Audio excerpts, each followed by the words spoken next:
You shouldn't ever let a machine take a decision. Only humans should make decisions. Actually, this reminds me that I don't really like the term artificial intelligence because it suggests that there's a mind behind the machine. There is no mind. There is no mind in artificial intelligence. It's just predictive text. So people think of large language models, right? It's just predictive text on steroids, on super steroids. And people use the term artificial intelligence as a way of hyping up the capabilities of this technology. And the technology can do amazing, amazing things, but it's not intelligent. There's not a mind behind it. Hello, I'm Professor Stephen Serjeant. I'm a Fellow of the Royal Astronomical Society, Fellow of the Higher Education Academy, Fellow of the Institute of Physics, and a Chartered Physicist. So that means I have 3 F words and 1 C word after my name. All well deserved.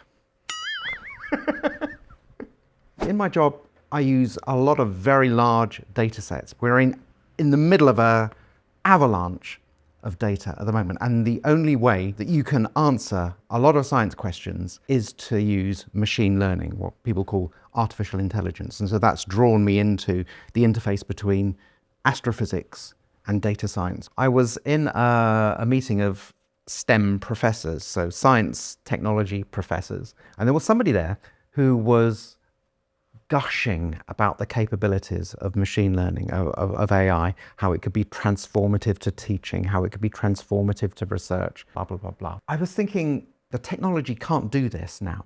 Slightly embarrassing story, and I had to come home to my wife afterwards and say, you'll never guess what I've done. I said, look, I bet you £1,000 that in 1 year's time, large language models will still be hallucinating falsehoods. And he went, oh, well, yes, I guess you've got to talk about which. I think it's a very safe bet. Large language models can do amazing things, but they are very, very prone to hallucinating. There's various talk on news outlets about an AI bubble. Is the AI bubble going to burst? My guess, this is going to be risky, is that some of the puff about the superhuman nature and the intelligence behind the AI, that will go away. The .com bubble burst, but it doesn't mean that .com domains ceased to exist. It just meant that the hype went away. The technologies will be used more wisely and they won't go away, but the hype will dampen down. That would be my guess. And in terms of prospects on jobs, there's a lot of anecdotal evidence that keeps popping up about companies that have replaced large sections of their workforce, but eventually it becomes very apparent that actually they still need human beings to own the decisions, because it's a very dangerous thing to devolve decision-making to machines. My guess is that aspect of job losses will become less significant as people begin to understand what the technology cannot in fact do.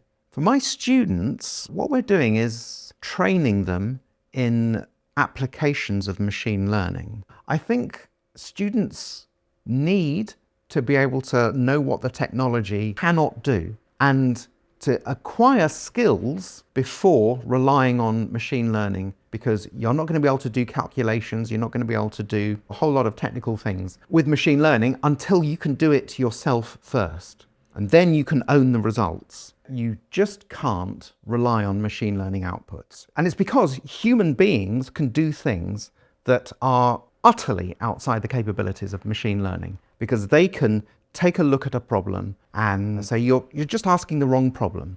And so there's a classic example that I've used. There was a project called Galaxy Zoo, and the volunteers were asked to classify images of galaxies. One day, there was a particular volunteer, Hanny Van Arkel, who spotted a weird green splodge underneath one of the galaxies. She asked the scientist, what is this? And the scientist didn't know.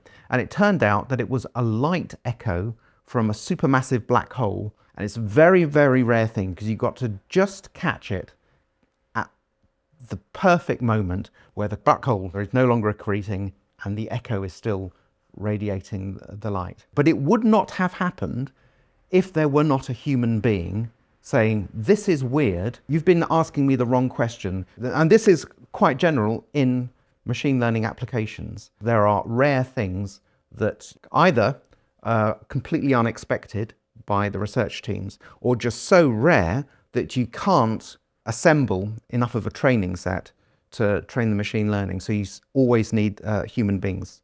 Machine learning on its own is not enough. I would say that AI can help human curiosity. So hallucination can be a problem in scientific domains. Sometimes you want the hallucination. Sometimes you're designing machines to generate a best guess at something you don't know. So I have, for example, several graduate students who have built machine learning to sharpen up images. And you look at the results, they are like magic. It's just fabulous what the technology can do. A machine can say, it's probably like this.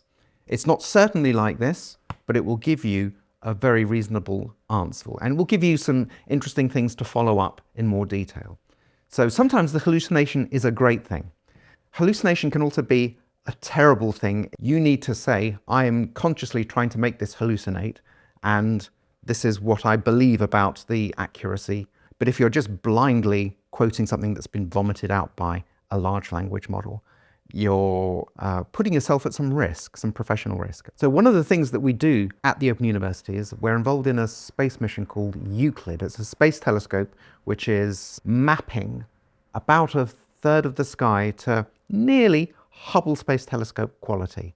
So you get these beautiful, pristine images across the sky, and it's a wonderful place to look for rare things. One particular sort of rare thing that I really love is, it's called gravitational lenses. It's where you have two galaxies almost perfectly lined up. Now, everything is curving the space around it. So right now, here in this chair, I'm curving the space around me. So if you look at this background galaxy through the warped space of the foreground galaxy, you see the background one stretched into this pretty arc. And it tells you where the dark matter is in the universe, because most of the matter that does this lensing is dark matter. So you have this avalanche of data from Euclid, and what you want to do is find these rare times where these galaxies are just perfectly lined up. My graduate student, Ruby Pierce-Casey, cracked the problem using a machine learning model. I think leading universities in space science, in astrophysics, in planetary science, all these universities, including the Open University, are deeply embedded in lots of major space missions. It's terribly exciting when you see a spacecraft that you've worked on for years and years launched and it whizzing up into the sky, and you're just praying the rocket doesn't blow up. But yes, it's a thrilling area to work in. My name's Professor Stephen Serjeant at the Open University. I'm a professor of astronomy, and you're watching Beyond the Books.